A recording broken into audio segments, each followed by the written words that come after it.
오늘 말씀의 제목은 구원 이후의 삶, 부제목이 하나님이 함께 하시는 삶입니다. 에베소서 5장 1절부터 9절입니다. 저희 사랑의 교회는 감리교회입니다. 정식 명칭은 기독교 대한감리회 사랑의 교회입니다.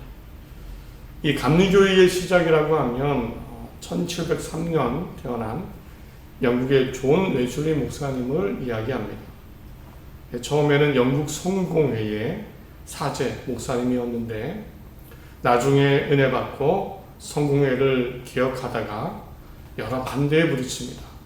그래서 성공회를 떠나서 새로 교회를 시작했는데 이것이 점점 커지고 성도가 많아지고 신자가 많아지면서 감리교로 발전되었습니다.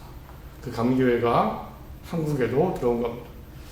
그래서 한국 감리교회는요, 1년에 한 번 특별한 주일을 지킵니다. 바로 웨슬리 회심 기념주일입니다. 웨슬리 회심 기념주일. 웨슬리 기념주일이 아니고 웨슬리 회심 기념주일입니다. 웨슬리 목사님이 회심한 그날을, 그 사건을 기념하며 우리의 신앙을 돌아보면서 주일을 지킵니다. 회심이란 이런 겁니다. 곧 정말 내가 구원받았다. 죄에서 용서되었고 죄를 용서받았고 거듭나서 이제 구원의 자녀, 이 확신을 갖게 되는 놀라운 은혜 체험입니다. 회심이라고 하는데요, 웨슬리 목사님은 1738년 5월 24일 이 은혜의 경험을 합니다.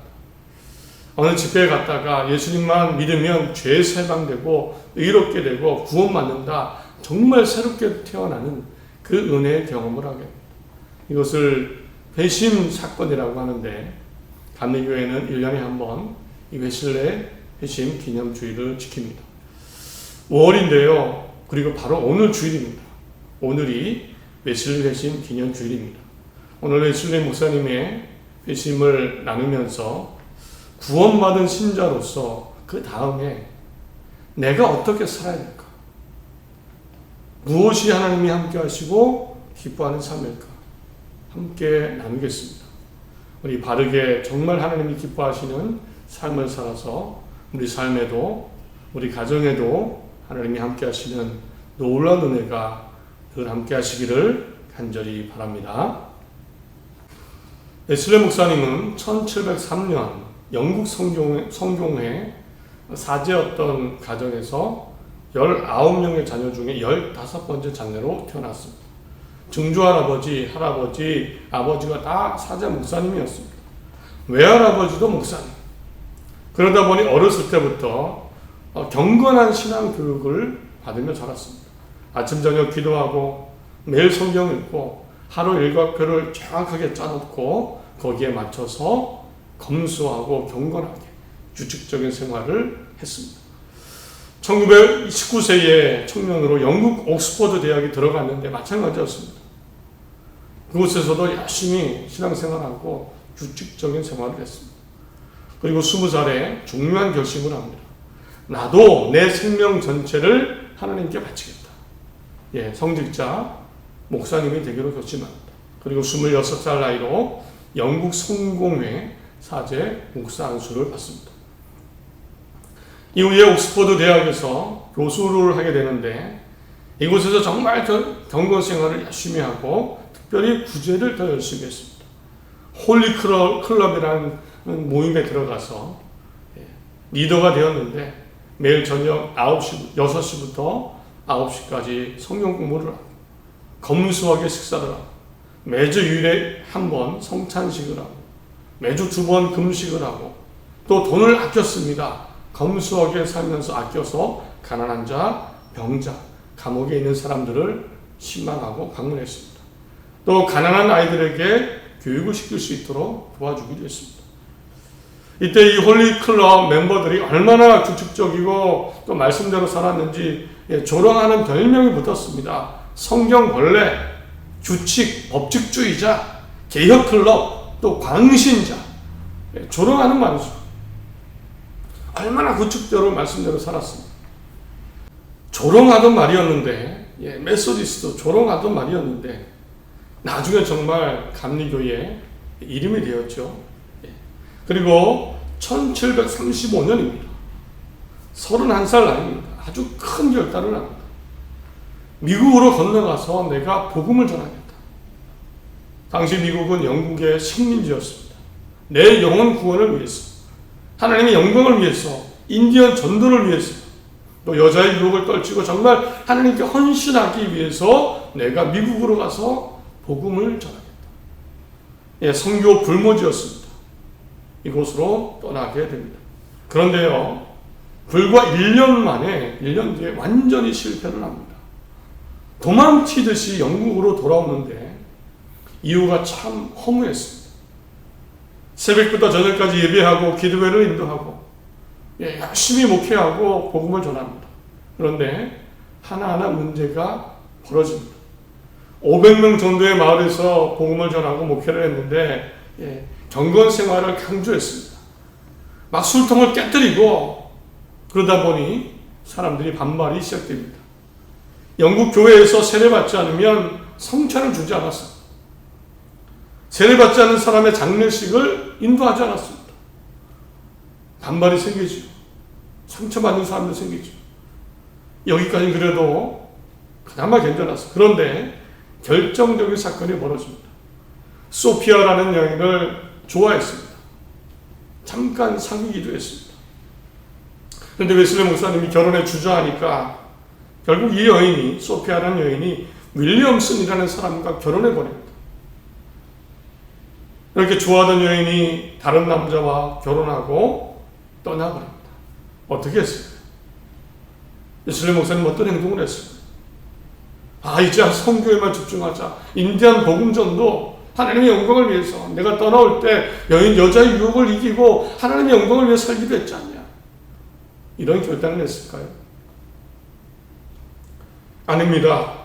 웨슬리 목사님 마음에 질투와 미움이 가득하기 시작했습니다. 이 소피아라는 여인이 신앙생활에 문제가 있다. 흠이 있는 여인이다. 이런 지적을 하기 시작했습니다.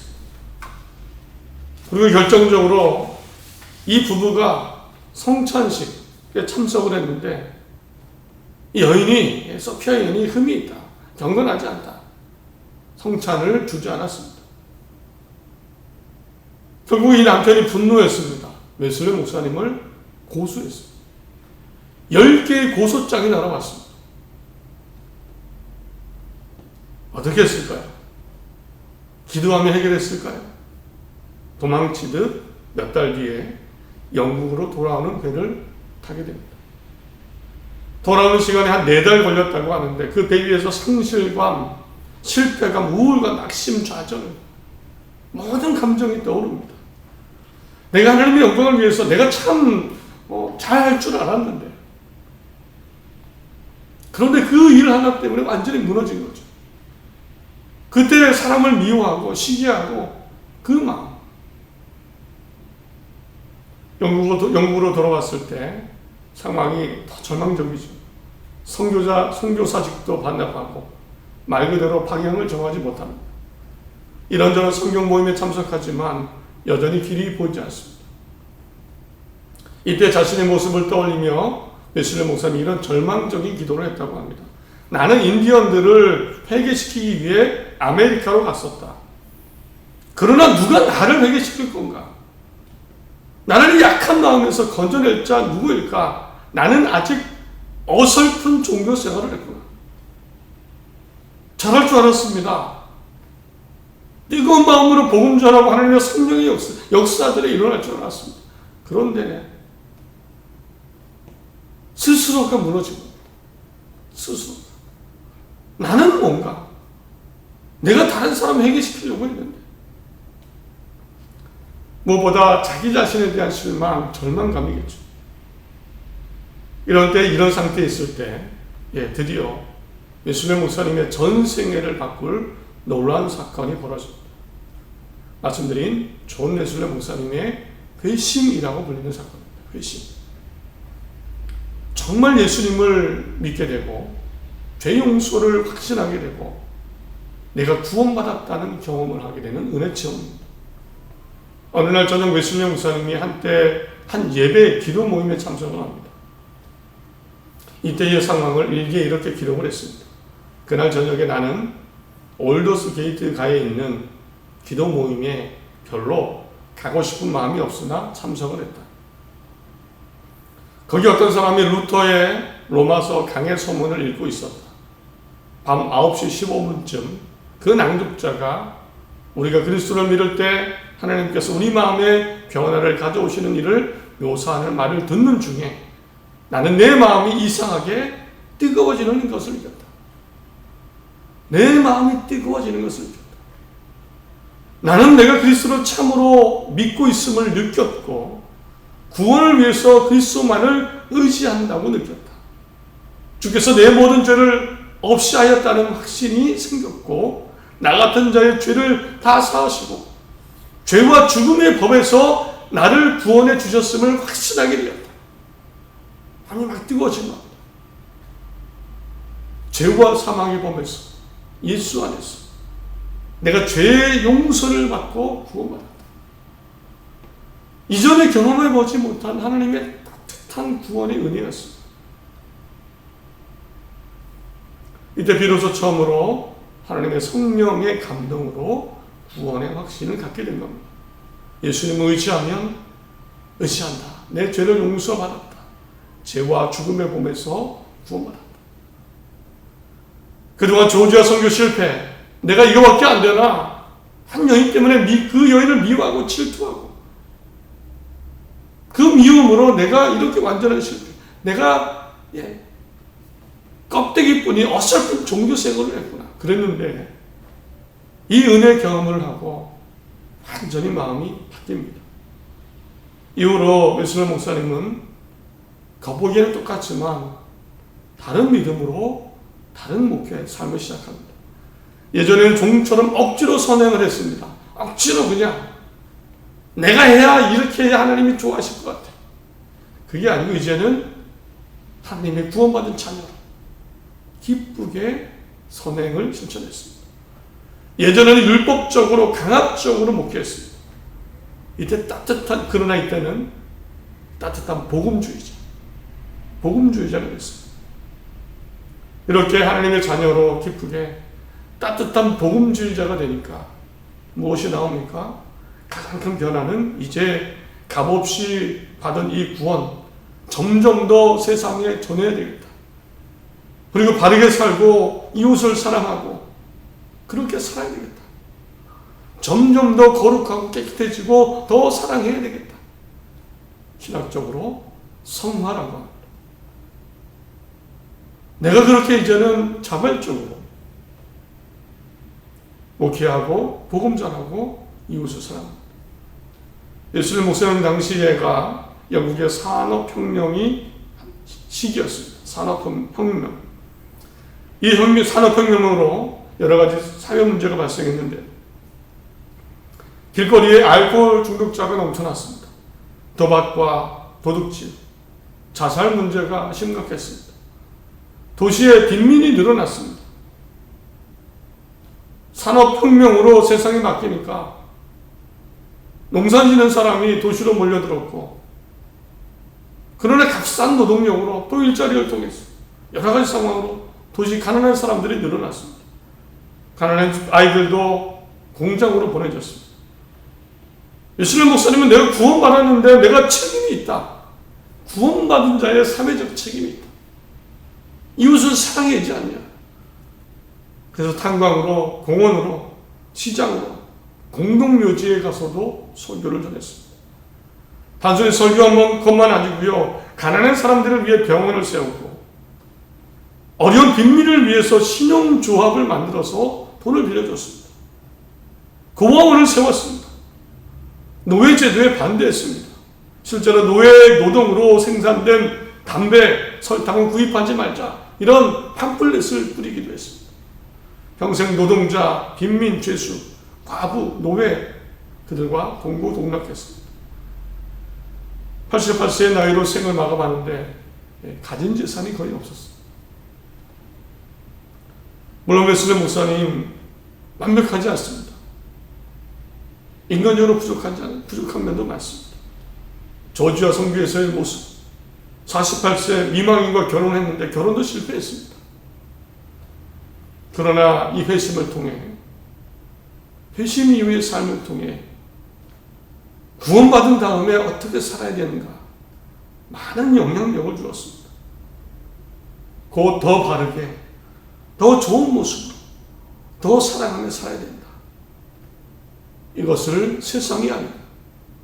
이것이 우리에게까지 이어오고 있습니다.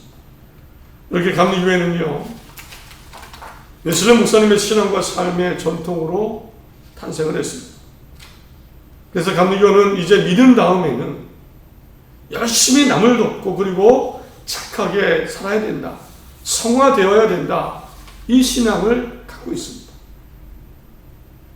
감리교 신앙의 핵심은 구원받았으니 이제 세상의 축복, 성공이야. 이것이 아니고요. 자비와 사랑 가운데 이것을 실천하면서 때로는 힘들고 부담스럽지만 그래도 이웃을 사랑하고 사회를 구원하고 약자를 위해 희생하고 이것이 감리교회의 핵심 신앙입니다. 우리 교회도 내 신앙도 이래야 됩니다. 집에서도 세상에서도 교회 모여서 예배하지만 이것이 전부가 아니고 세상으로 나가야 되는 이유는 그곳에서 사랑을 실천해야 되기 때문입니다. 이런 삶이 되시기를 간절히 바랍니다.